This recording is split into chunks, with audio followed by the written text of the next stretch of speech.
So, hey, Ashley. Hey, Wanja. Good to see you You here. too. Thank you so much for being here. Thank you for having me. Yeah, I'm super excited because I think this kind of came up in a space that we are Exactly. so familiar in. But why don't you tell us a little bit about yourself? Introduce yourself to the world, however that looks like for you. Pressure.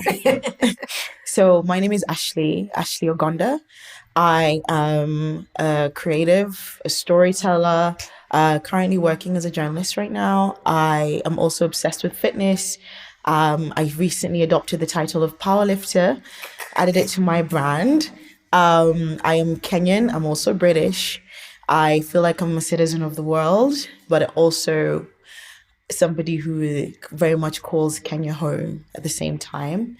Yeah, that's the best way I could say. I like it. I know another person sitting off stage somewhere, CK, who calls herself, who describes herself.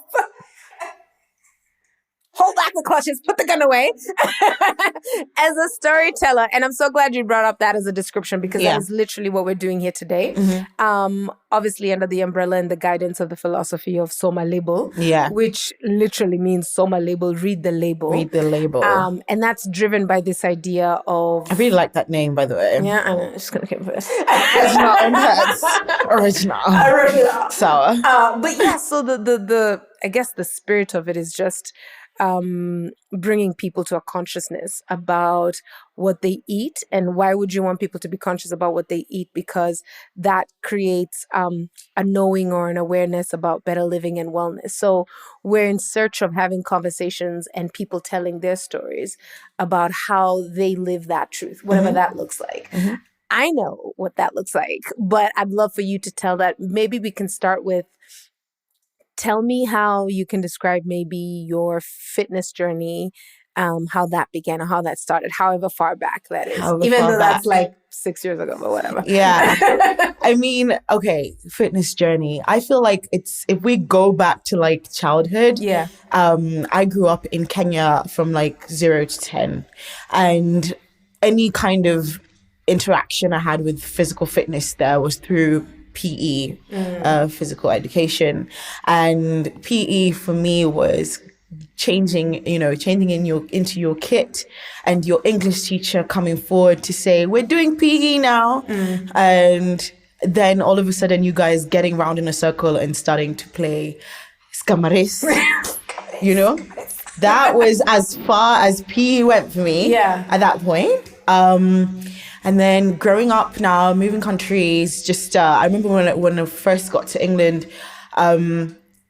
you're starting to introduce yourself to new foods, first of all, and then you're realizing a lot of things taste differently as well.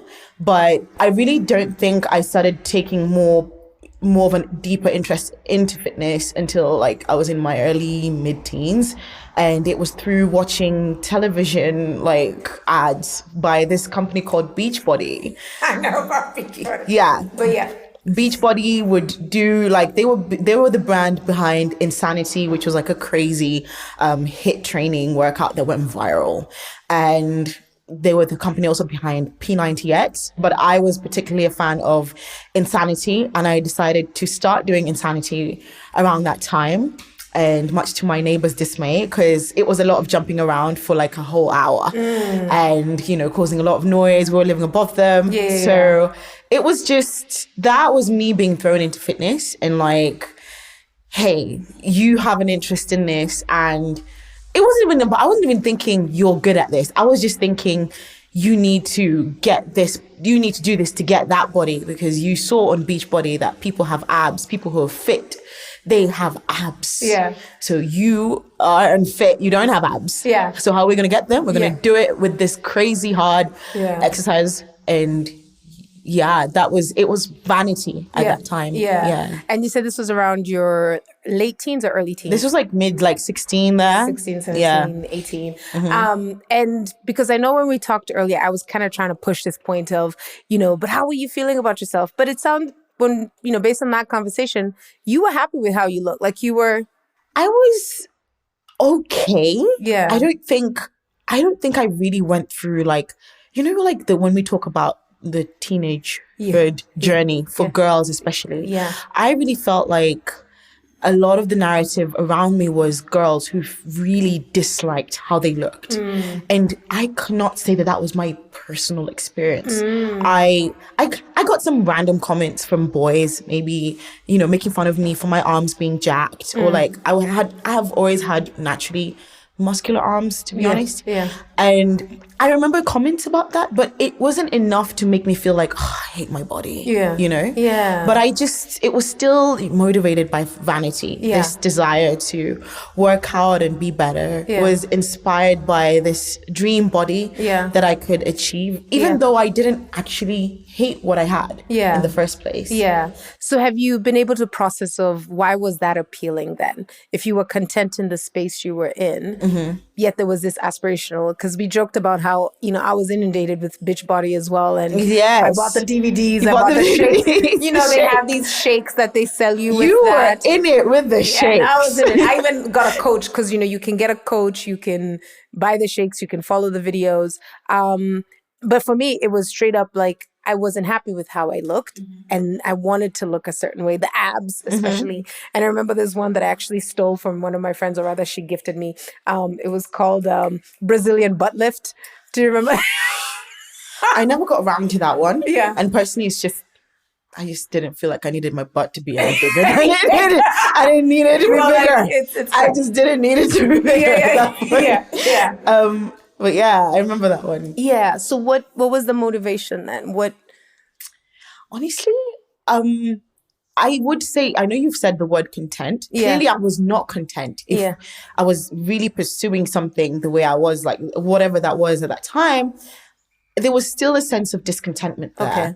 I think what I'm speaking to is I didn't have a visceral hatred of my body and my physical self and how I looked. Yeah. But I still yearned to see how far I could take myself by being more diligent or disciplined. And then for me, it was, if you just stick to this plan with insanity, you're going to have great results. And I did get those results. I started getting comments from family members saying, wow, you look smaller, like, you know, your body's changing kind of thing. So that felt good. Yeah. But one thing that I realized is I didn't know how to sustain it. I knew that I could get there, but it was still a trick. It was still very tricky to realize, okay, once you're there and you've done all of this work, which is not sustainable.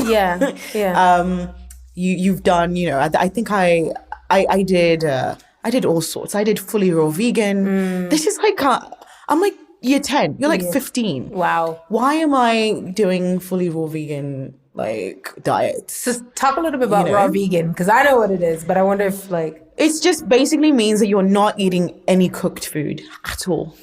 So you're just there. You're eating fruits, veggies, blended smoothies, everything that basically is uncooked food. And for me, that was the pinnacle of health. And that was highly influenced by a YouTuber who I will not name, but she's well known. So she was a YouTuber. She is also fully raw. And for me, it just felt like, I've reached a new level. I've unlocked a new level of health that I have never experienced. But I remember all the relapses I felt in the beginning because my body was yearning to have raw, to have cooked meals. I only lasted 10 days, but let me tell you, those were a long 10 days. Those were long 10 days. Your raw veganism was 10 days. It was 10 days, but it was long. Yeah. It was, why was I even doing it? Yeah, I did raw vegan for 8 months. Wow. Yeah. But that's a whole nother, we'll talk about that. Yeah. But yeah. My level, clearly my level of discipline. Yeah. We're not on the same what's happening. Yeah. So, and I know that you're very driven, you like competition like that you thrive on that. I do. Tell me a little bit more about that. I think what is this thing that you like to push yourself to the limit to see how tight can you get? And not tight physically, but are you looking to sort of make yourself uncomfortable to get some sort of result, or what is it? So that desire for putting myself in competitions transcends the fitness world. I look at it how even growing up in the school system that we grew up in Kenya, it's very competitive. You are literally ranked. You sit in your ranks. In my school, at least that's what we did. And there was always this desire to be number one, number two, or three. And I sustained myself in that range. But whenever I didn't get one, it always felt like I've lost. So for me, competition was ingrained from that time. So now when you bring it on to, adulthood, and you find all these random competitions that I started participating in, especially in 2020, it was more just of a desire, a quest to win. But the more I participated and started losing a few of them, I saw something about myself in the journey. It was like, okay, clearly I need a focus point. The way that my mind works, I need a deadline. Otherwise, it's that, like the age-old saying that, a task extends to the time that you give it, really. And if you give yourself more pressure, you can perform better. That, I feel like that works for me. Sometimes I can take it to the extreme. Yeah. I won't lie. Yeah. But for the most part, I think it's a beneficial trait in how my mind just operates. So yeah, that's the birth of the competitions, really. I think that's what inspires That's what started it. Yeah. And because I want that to lead into this story of 2020, because so you've done the insanity, blah, blah, blah, all that crazy stuff. It's unstable. And then unstable. And I stopped. I started gym work. It's just with after insanity, which is like late teens. Then I started signing up for gym memberships and never really being able to fully commit again. And I didn't deep why.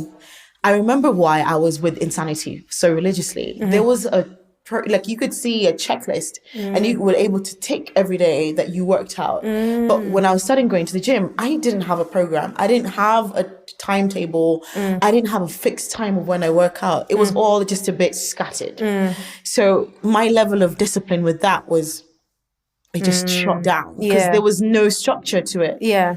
No system of accountability. No system of accountability at all. Yeah. And was this in the UK or back in Kenya? This was still in the UK. In the UK. Fast forward, you've paid for all these memberships. You're not going. What are you eating at the time? How are you eating? I would take time on my school breaks to go to the farmers markets and literally spend, I would run from school, run to the farmers market, drop the stuff at home, and then run back to school. I was likely 5 minutes late to my classes, but I still wanted to make it happen. Maybe again. Yeah. It was just, I feel like I'm the type of person when I find something that I really want to do, I just have insane laser focus with it. And these days they call it a type of ADHD trait. Okay. I have not validated that. Yeah. But it's looking like that. There might be some truth. There might be some truth. Yeah. But then now, other things that I tried with my diet was ketogenic, which is a high fat, moderate protein, low carb, extremely low carb diet. Did not work for me. I remember literally having lunch with my boss at the time and him looking at me and saying, Ashley, are you sure you should be eating like this? And I said, yeah, absolutely. Again, found through, this was inspired by another YouTuber.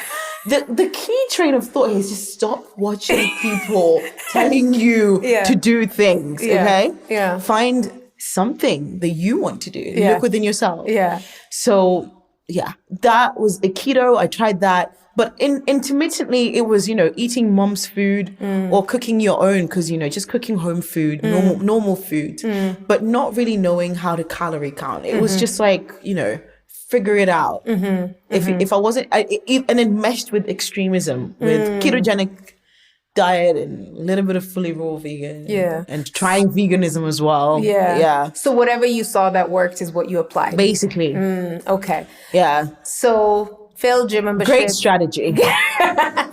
Fantastic strategy. I've been there. I feel like because we talked about I've tried everything too. I know. So when you got to, work life, sort of trying whatever was the hype and working, and then you moved back to Kenya or came to Kenya because this is around 2020, I think? 2018, 2019, yeah. What's going on over there? Around that time, had one of like the worst years of my life, hardest years as an adult. I mean, I was an early adult at that time, but it was just like a lot of adulting. Yeah. Character development was in there. Then it was also like, I think I was, when the Dusit attack happened in Nairobi, it was Yeah. 3 months into me being in Kenya. Yeah. And it happened 10 minutes from my workplace. I heard the gunshots. I heard everything as it was happening. And I dashed into our office and I told my colleagues, I'm like, yo, something's happening. Did you guys hear that? And they thought I was making the whole thing up. Yeah. Until obviously quickly it became apparent that that was not the case. Yeah. But that was a very, like, I would say that was an inflection year for me. Yeah. So many things happened that just transformed my maturity. Like and personal things, yeah, professional things. personal What? things, professional things, personal things, a little bit of heartbreak sprinkled in there. Professionally, moving from a different job to a new country. Yeah. Even though it was where I grew up, like I hadn't lived here in like 13 years. Yeah. So it was a lot. Yeah. And I was, again, signed up to another gym membership because I was like, I'm looking at myself like, if I get the body I want, I'm going to be fine. Right. And I signed up for like smart gyms. Yeah. That was the first gym membership I did in Kenya. Yeah. So you were going to be fine in terms of just mental health. I was going to be fine in mental, like if I change how my body looks, because I don't feel good about myself at this point, then I'm going to be fine. Okay. That was my mindset. Okay. Yeah. Okay. So smart gyms, then what happens? Smart gyms, joined it for a bit, maybe 2 months. That was a while. Yeah. Didn't last. Yeah. Yeah. Again. Yeah. Down. Yeah. And once more, there's no program. Yeah. There's no one coaching me. Yeah. I'm still on YouTube University.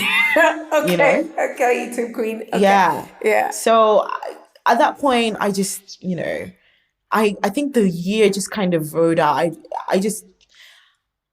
I tried other things to feel like the void that was going on inside or the pain I was feeling.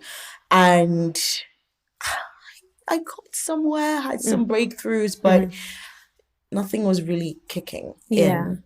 Now with the next year being 2020, the year 2020 just had a lot of promise. Yeah. And I'm sure that's not just for me. It felt like a year of change, and it really was. Yeah. Just not the way that we expected it. Yeah. So at the beginning of that year, I remember just having all these, again, putting down on my New Year's resolutions, probably for the 6th or 5th time. Yeah.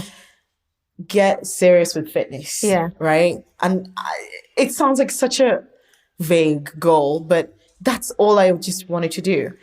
And yeah, at that time, I think soon enough after that, like we went into lockdown.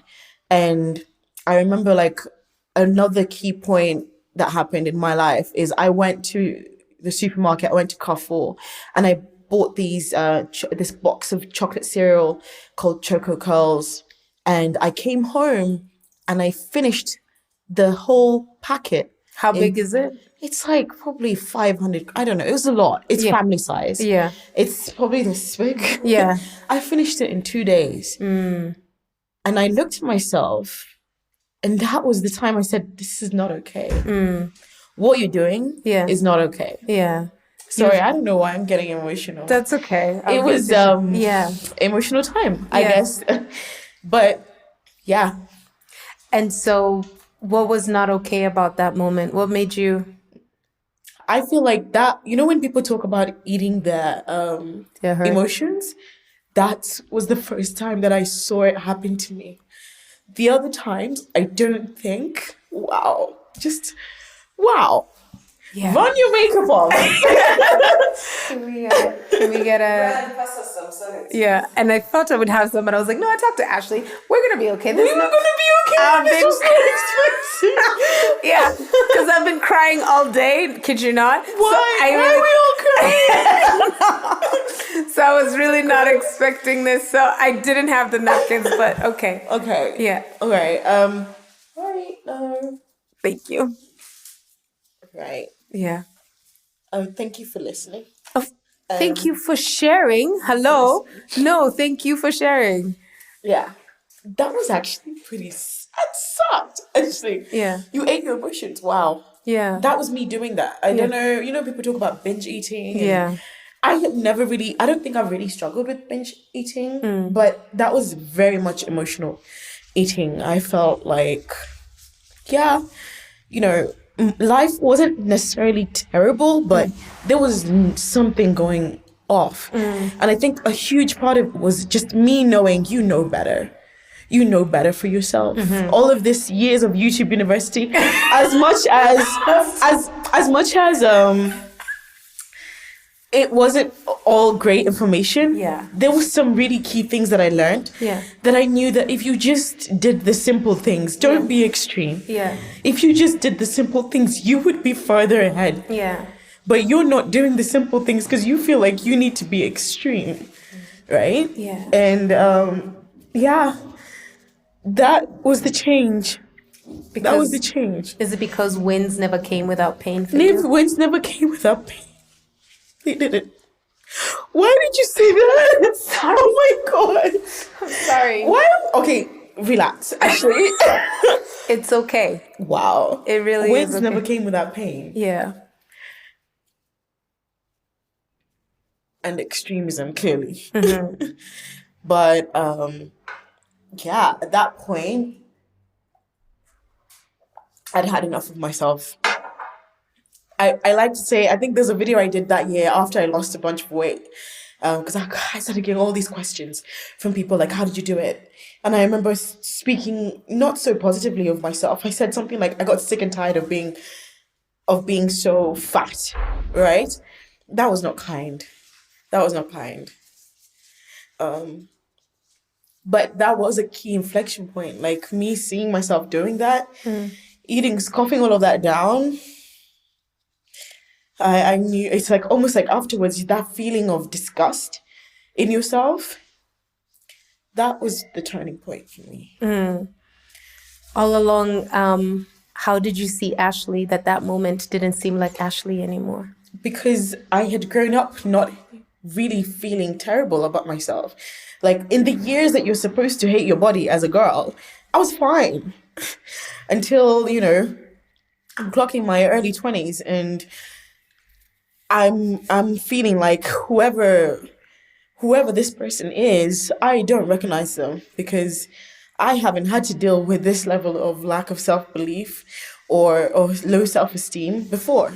So what's going on? Yeah. Yeah. Yeah. Whew. Okay. Okay. I did not expect that either. Yeah. But thank you. Thank you for being so vulnerable. So fast forward, that moment becomes an inflection point towards what? That moment became an inflection point towards actually learn how to do what you're trying to do, which is you're trying to lose weight. You're clearly unhappy about your body, but now you're trying to move towards that to solve that problem. Not from a point of, I need a quick fix, but I just need something that's going to work. Okay? And I don't need to set a goal of like, I'm going to lose 10 kilos in 1 month. I just want to do something small throughout the day, something small in aggregate. And that's how it started. I remember like I came across this challenge. So it was part of my old self meshing with the new, right? Still seeking a challenge. I came across a fitness challenge called Quarantine Lean. Yeah. Okay. I was trying to remember the name you had told me. Yes, by this girl called Kiara. She's a fitness coach, certified, and I learned a lot from that program. It put me on a program. It was all at home because it was for quarantine, right? We were all locked down. So if you couldn't go to a gym, which most of us couldn't, you had this as an option.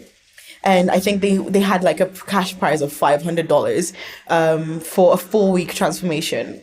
So I joined and I was like, yeah, let's do it, And I didn't win, but I learned something. It was like, okay, if I count my calories and I move more, I go for a walk.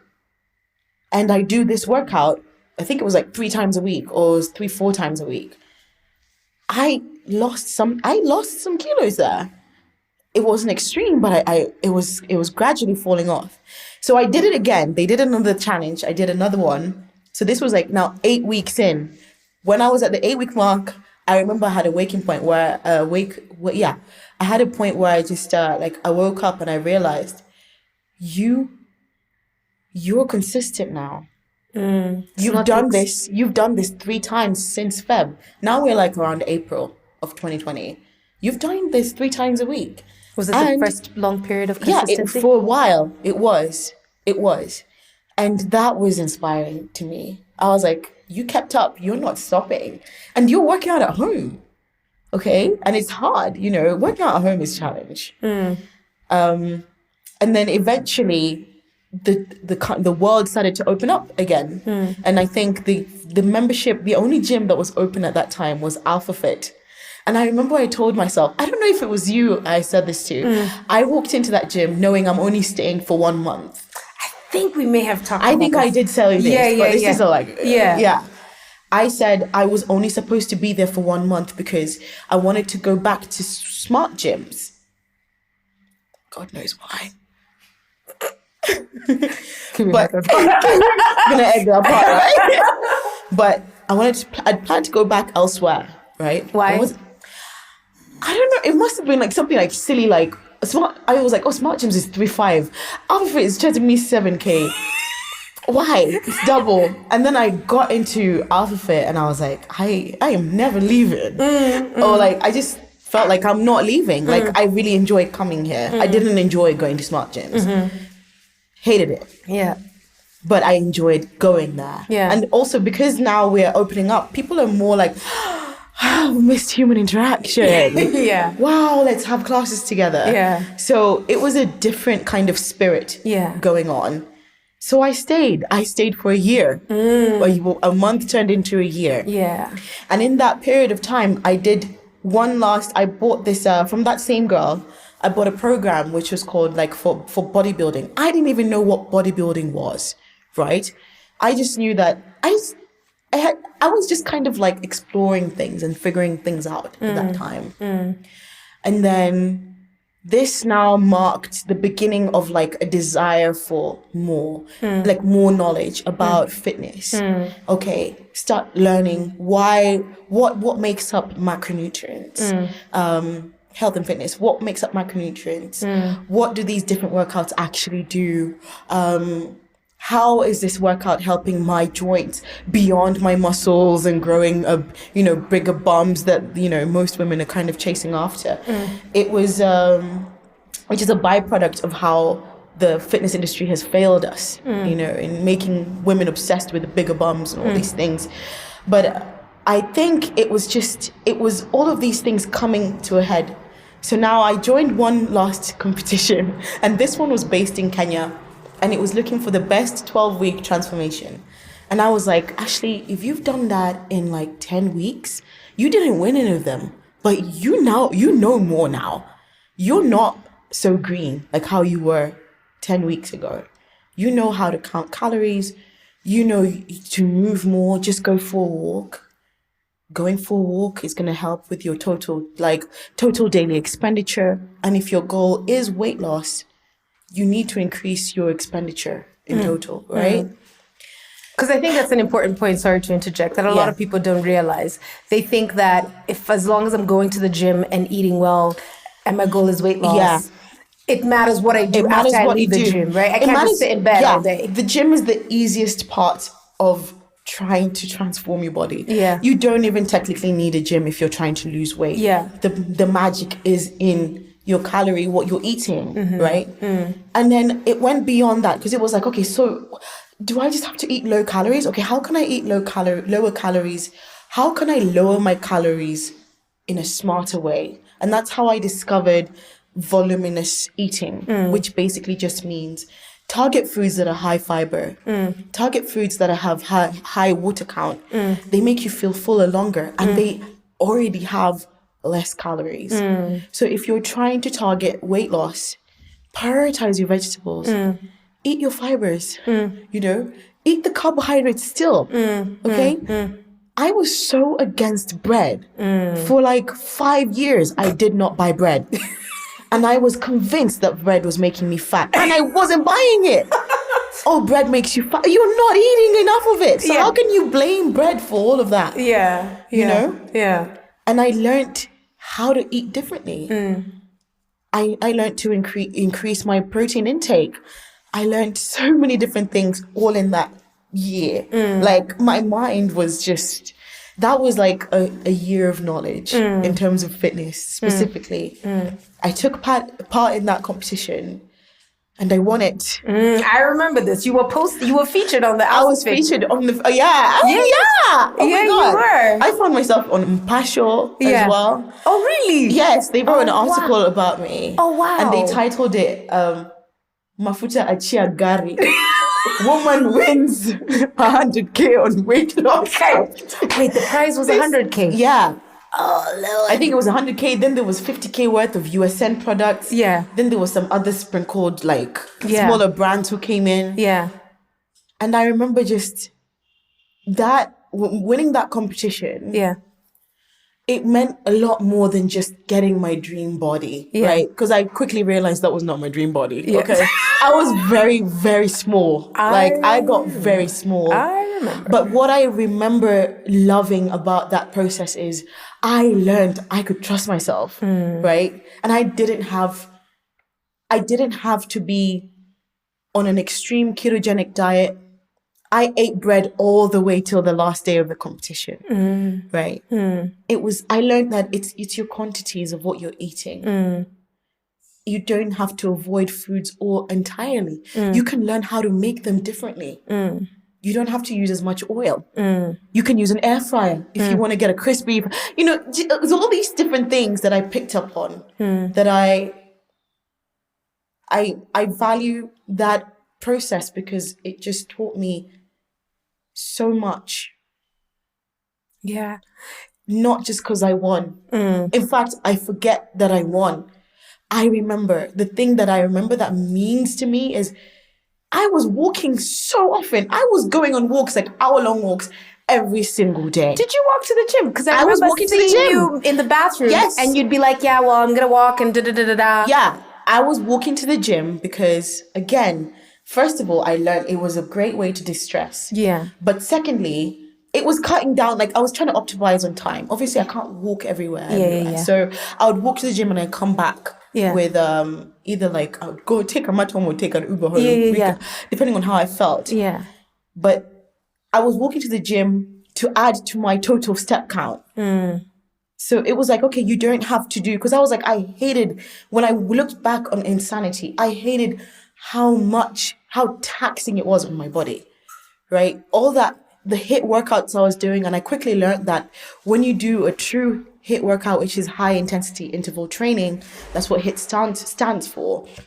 When you're doing a true HIIT workout, you cannot sustain it for 60 minutes because you cannot sustain that level of energy expenditure that is aggressively needed for HIIT for 60 minutes. It's like a 15, 20-minute thing. Even elite athletes do not do HIIT like more than twice a week. And when they do HIIT, it's not for 60 minutes. It's not for 60.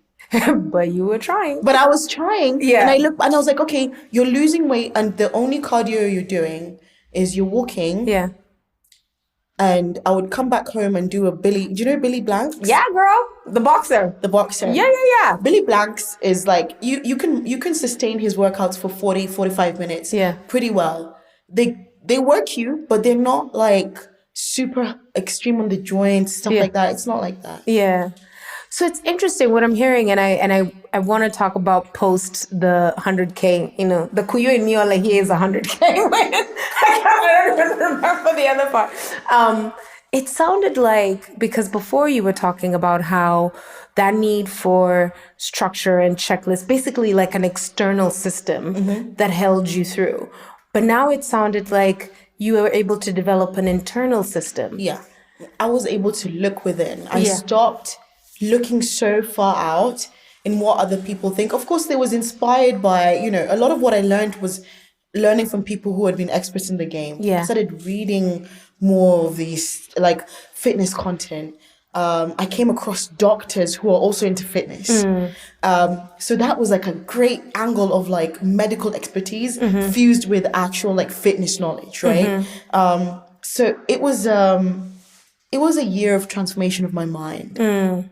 That's how I could say it. What would you say then to somebody who is on that seeking journey, right? At what point did you feel like this makes more sense with me? Does it mean that people kind of have to go through the trials and tribulations? I feel like you do. Yeah. Unless you literally just walk in and you find a great coach. Yeah.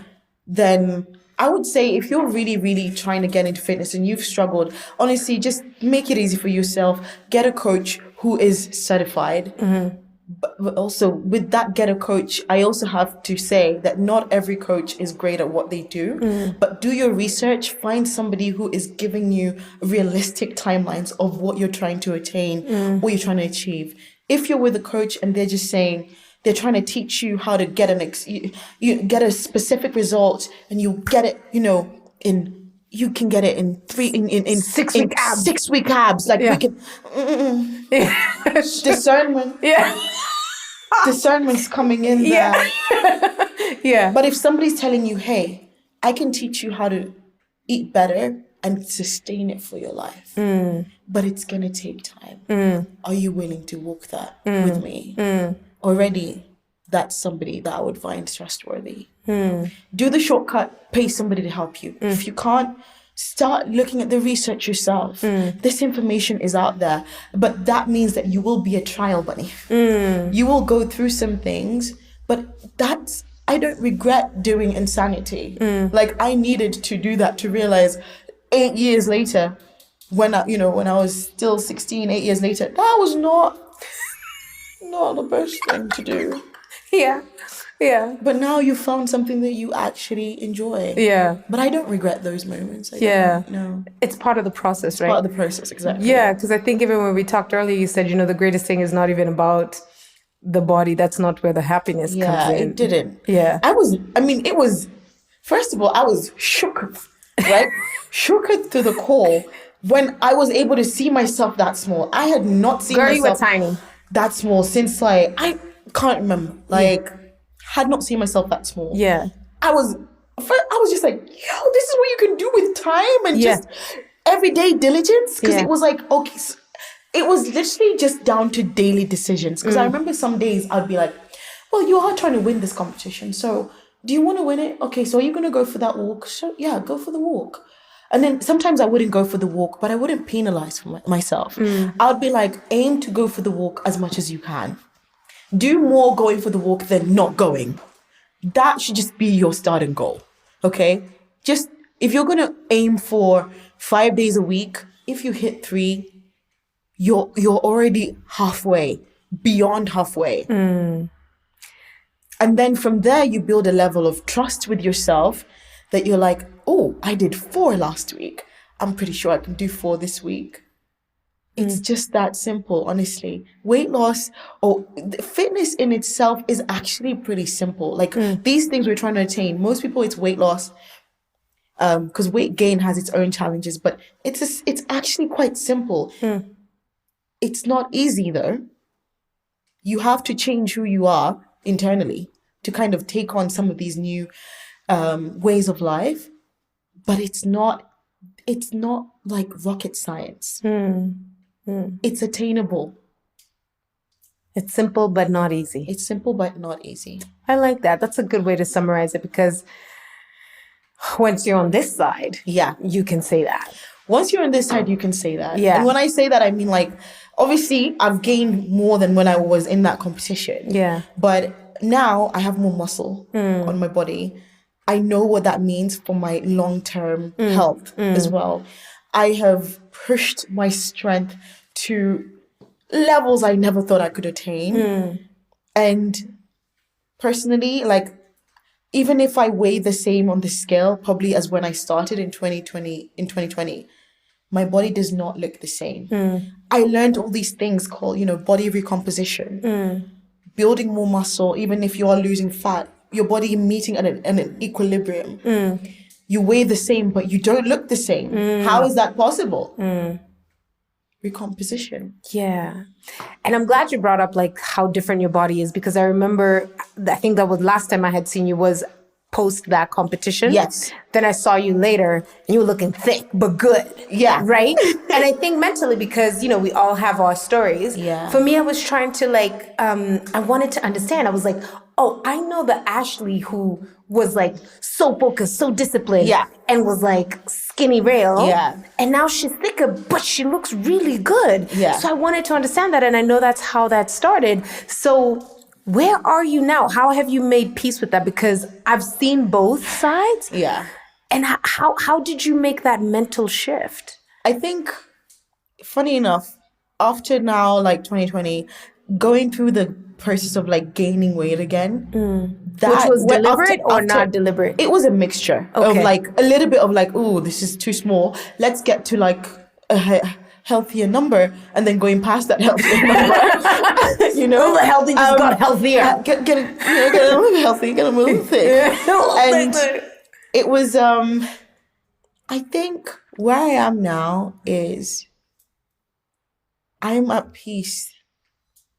I'm at peace with my body beyond how it looks, because I started doing a sport where how it looks didn't matter as much as what it can do. So that was powerlifting. You know, I when I said I introduced myself as a powerlifter, that is something that I started to do 12 weeks ago. Girl, and then participated in another competition. I really should stop, right? No.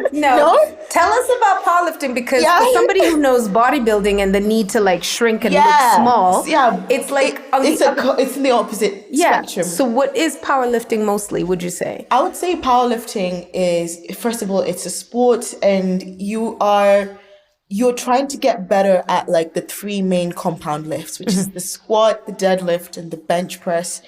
And you're going to be assessed with that on those three different lifts if you compete. And it became like when I became a powerlifter, it was the first time that I didn't have to think about really minimizing what I eat. It was more like, you're trying to get stronger, so you need to eat for that. But it doesn't mean eat ice cream, whatever. In my case, it meant eating more chapos. Like, I've not eaten as many chapos as I have in the last 12 weeks, right? In the last 3 years, I've eaten more chapos in the last 12 weeks than the last 3 years of my life. What kind of chapos, by the way? Is it brown? Is it like the butternut, or just like the plain white flour? No, I like the butternut, the orange. Not orange, sorry. That orange color can come also with carrots as well. Yes.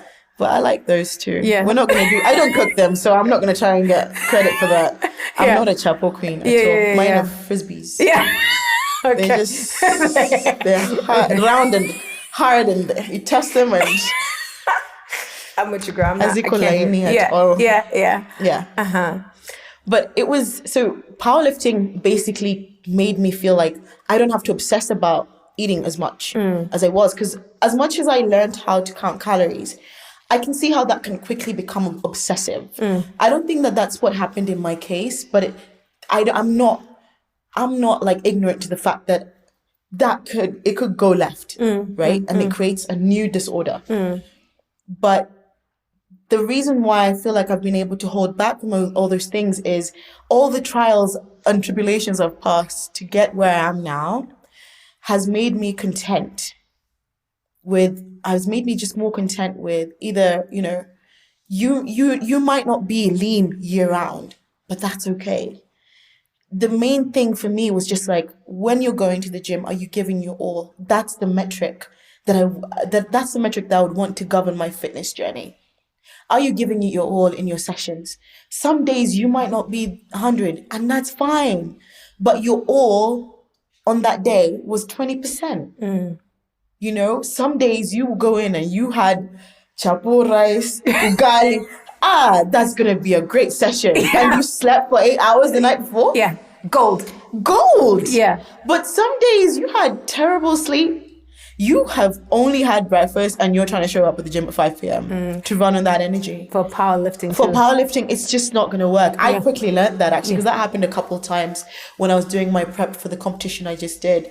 So it's not going to work. You need to fuel. And once you fuel, you see, like, it was insane judging progress based on progression of, like, how much you can lift versus how low the scale is going. That was a nice change. I think that was a needed change because now I want to mesh the two worlds that I love, powerlifting and bodybuilding, to do something called power building. I've never heard that, actually. It's basically like a fusion of the two. Yeah. So you have a mixture of super hypertrophy based workouts. So where hypertrophy is... It's like when you prioritize muscle building. So you're doing workouts that are specifically made to really, like, bring out muscle definition. Yeah. Tear up your muscles so that you go and refuel them with protein and they grow. Yeah. So that usually looks like slightly less weight, higher repetitions. Yeah. Powerlifting is more like you're doing heavy loads for lower repetitions. Yeah. Much longer breaks, things like that. Yeah. Whereas hypertrophy, you'd be taking like shorter breaks on that period in your training. So, but now this would be like a fusion of the two, and I can't really speak on it so much because it's something that is new to me. Yeah. Literally still have my gym stuff in my bag right now, so I can go there afterwards. It's something that's new to me, but it's something that it really excites me because I feel like I'm actually finding my groove now. Yeah. But next year it might change. I might turn to ballet. Who knows? Yeah. Yeah. Like, in this journey, I've done so many things. I've done pole dancing, pole fitness. Yeah. I've done boxing. Yeah. That was exhausting. Yeah. A lot of cardio. A lot exhausting. Yeah. But great nonetheless. I've done bodybuilding, as you say, powerlifting. Yeah. I've hiked. Yeah. Ended up in Mount Kenya. Nice. Like, I've explored so many different things because I think I'm just a very naturally curious person. And I like to kind of use my body to push that curiosity. For discovery. Yeah, for discovery. So your body is sort of like It's a vessel. I'm just a soul existing in it and trying to see, what can you do? Oh, last year you tried this. You should try this. Yeah. Yeah. So what would you say to somebody who is trying to find, because it like you said, you've tried different things to kind of test yourself, push your limits, but also discover yourself in that process. What would you say to somebody who is sort of in that space about how they achieve their mindfulness? And I don't know if we've really gotten to that, and I do want to, maybe even before you answer that question, let's go to that idea of mindfulness. What does that look like for you? I think it looks like being present, which is something that I still I have to actively focus on because my mind is very quickly scatterbrained. So I have to really exert a lot of effort to focus on being present. And that's something I've learned a lot from my current, my partner right now. But who's awesome. We love Kenji. But mindfulness for me looks like being present.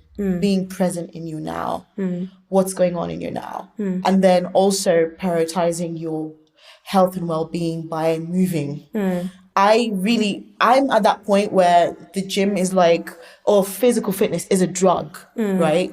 I need to be moving my body. Otherwise, I do not feel okay. And I feel like that's a decent addiction. That's a healthy addiction, let me say. But it looks like prioritizing moving your body, prioritizing being present, and also prioritizing not focusing so much on outside opinion and really learning how to search deep inside for what you actually want. That's what mindfulness represents to me. It's almost like a trinity of those three. Yeah. What does being present, what does that mean? It means learning to be in the moment, removing yourself from the temptation of either constantly being on your phone, the distractions of the world, trying to force a habit of being actually actively present and in the moment wherever you are. So right now, I am in the moment with you. Yeah. But if I had my phone here and we're chatting, there's a huge temptation for me to be flicking through. And therefore, I've already lost you there. Obviously, I'm not saying that all the time you should just, like, if somebody's talking to you, put your phone down, like, laser focus. There's time and place for everything. But it's about assessing the environment and really soaking it in where you are, what's around you. Yeah. What has that taught you? What has that enabled you to do? Oh my God. What it has taught me is that my level of attention, my attention span is not great. Okay. It's not great. Yeah. My attention span, like I said, I can be a bit of a scatterbrain. But it's also taught me that I can achieve a lot just in like a couple hours of focused work. And before, I think I said this earlier, sometimes when you approach tasks, you're like, you put like an arbitrary number, but that task can still be completed even if you do it in less time, likely. But work extends the time that you give it. So be mindful of how long you like try to spend time on something. Because for me, that's a huge, like, especially with my level of perfectionism and obsession about making something super perfect, I can take so long and this transcends beyond fitness, like in the world of work. I can see myself like, I sometimes take so long just to achieve tasks that I know if you just sat down and you said, I'm not speaking to anyone, I'm not touching my phone, I'm not doing anything, you would have completed that. That task that, you pass it off and you just block it off in your mind. Just do it. Yeah. Be present. Yeah. Be in the moment. Yeah. Yeah. Give it everything. Give it everything that you need in that moment. Yeah. Okay. So what would you tell somebody who's in that space of how do I start? Whatever that looks like. How do I start? Yeah. Where do I start? I would say if you can, just get a great coach, honestly. Yeah. Get a great coach, somebody who values you, values your goals, understands them, and is able to help you attain them. If you can't do that, start the process of learning. Just start with signing up for a membership. Go to the gym and walk on the treadmill for 20 minutes. If you're or 10, get in the habit of being there. Or if the gym is not for you, because it's not for everyone, find something that you actually want to do that involves you moving your body that you enjoy. For some people, it's spin. Some others, it's tennis. Or it's going for a run, which is absolutely free. Like, whatever it is for you, going for a walk, build the habit. And then from there, once you trust yourself, you can now start like using the knowledge that you're picking up to like actually put it into practice. But the hardest thing is just building that habit. So address that, build the habit. The reason why people get coaches is because you have somebody who's holding you accountable. When you're on your own, you are your accountability partner. And you only get to a point where you trust yourself after you've done it for a while. So give yourself the time and then move on from there. Thanks. Last question. Yeah. And I don't know where this question has come up in the last couple of conversations I've been having is, what would you do with your, and allow me to explain this a little bit more, world stage moment? You know how actually you have it in powerlifting too, because you have a moment where you have the platform and it's your stage moment. Whatever that looks like for you, whatever meaning that description has for you, what would you do with you're on the platform, Ashley? What are you doing? What do you do at that moment? What am I doing in that moment? Honestly, I just go with vibes and inshallah. Vibes and inshallah. In that moment, if I'm speaking directly to like going to when I was on the podium, especially when we're doing the deadlifts. Yeah. Which literal and metaphorically speaking. Yeah, metaphorically speaking, yeah. When I was there, I really just remember there's such a pressure to be like, I've been preparing for this moment for however long. I need it to be absolutely perfect. That day didn't go perfectly. We were like, we were tired, okay? And we still had deadlifts to do at the end of the day that started at like 7 p.m. You did not plan that.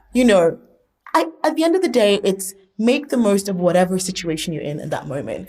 For me, I get really nervous before I'm on the stage, but once I'm on the stage and I just do the first thing, whether it's say the first hello or pick up the first lift, my nerves ease. But I've always been like that. I used to do acting in school, and I realized this from a young age. When I get on stage, the nerves subside, but the agonizing before,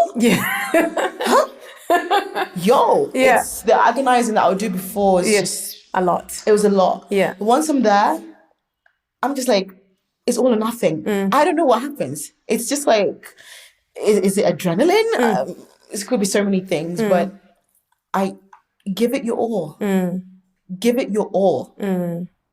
The day that I did that competition, I was running on 3 hours of sleep because I couldn't sleep the night before. Dang. I was so nervous. I woke up at like 2 a.m. and I woke up and I remember like sleeping but just shutting my eyes till 6. I wasn't sleeping. And I knew my nerves, that's why I was a nervous wreck. I know. I really felt like I was going to underperform because every time that I didn't get good sleep in my training sessions, I didn't do well. Yeah. So I was already prepared, like, hey, you chose the worst day not to get good sleep, And I went there and I hit my PRs. Yeah, girl. I went there, I hit my PRs, squatted 142, deadlifted 155, I benched 63. The 67 was almost there. Yeah. But it was just like, you have one shot, like the song where that was an 8 Mile at Eminem. Yeah. You have one shot. Yeah. What are you going to do? Yeah. Are you going to wince about you didn't get good sleep, or are you going to take advantage of the opportunity? Yeah. I chose to take advantage of the opportunity. Fantastic. This has been great. Thank you so much. Thank you so much. Yeah. Very emotional. I know. Didn't expect that. Did not expect that. Did not see that coming. Waterworks. But I'm so grateful. Thank you. I know I'm I'm your hype. I'm part of your hype team. Part of my hype team. Because I so love and I think also it's because I have my own residual issues with like whether it's weight loss or body image, and that's why for me, honestly, it was mind-blowing to see you so happy, having seen you work so hard to get skinny and then be like thick but just strong and looking so good. Thank you. Yeah. So I love that, and I hope other people, even for myself, to be honest with you, like to just make peace with that and be like, get to that part where you're not looking for fulfillment in this external thing. It's in another level. Yeah. And make the most of every moment, no matter how unprepared you feel. If you there's going to be pressure. Yeah. Especially if people have seen you smaller. Yeah. You're always going to get comments like, oh, what's going on? You know, at the end of the day, what you think about yourself is more important than what other people think about you. Yeah. So. Yeah. It sounds like you also have done over the last like 3-4 years, a lot of self-reflection and grounding. You're grounded in who Ashley is now. Hope. I'm on that journey. Yeah. I don't feel like I'm fully there, but I'm definitely on that journey. Yeah. Oh my God, thank you, girl. And I'm happy for me for that. I'm happy for you too. I'm happy for you too. And thank you so much. And I'm interested now what did you call it? Like power bodybuilding? Power building. Power building. Yeah. I'm curious. I'd like to have another conversation and kind of get a sense of what it's like, what that is like, and just let me do the program for like 4 weeks. Yeah, tell you how I feel even on a fatigue, like all the things that go through. Yeah. But thank you so much. I really appreciate it. This has been great. This was amazing. I am so glad you joined us for today's conversation. You know, every time I have the privilege of listening to one of our guests share their story, there's always a lesson or message that just touches me. And I hope this is true for you too. And if you can find a friend, or maybe two, who you can share this episode with, please do. It'll help us grow our conscious living community. We would also love to stay connected with you and hear from you. Reach out to us on socials on our handle, Somalabl, SOMALABL. Once again, thank you. And we can't wait to see you again on our next Somalabl episode. Goodbye.